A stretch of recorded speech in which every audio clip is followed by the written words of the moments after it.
guys এই যে জরুরি আইসা বলেন এই যে ধরুন বই দুধ আছে দুধ দেয় একদম 1000 ইয়াল্লা রে তাড়াতাড়ি যাই বিল্লাল ভাইয়ের বইটা কিনি গা আর মাত্র একটাই বলে আছে লাইভ কইলো হ্যাঁ ও নো তাহলে তো সিআইডি কে ইনফর্ম করতে হয়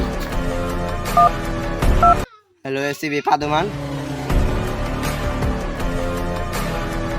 আয় বেশারিস তামনো মনার আগে পাইদা মুখি আয় কিছু তো এটার ভেতরে গড়বড় আছেই দয়াল আমার এটাকে খুঁজতে হবে স্যার কি বুঝতে পারলেন আমি এখানে শিওর হইলাম এই মইরা গেছে লাল শার্টকু খালি ঘর থেকে শরীরে তো ঠান্ডা মনে হইতেছে মইরা গেছে স্যার ওরা কি বুঝলেন কিছু তো আমি বুঝেছি দয়া এর শার্টটা কোথায় গেল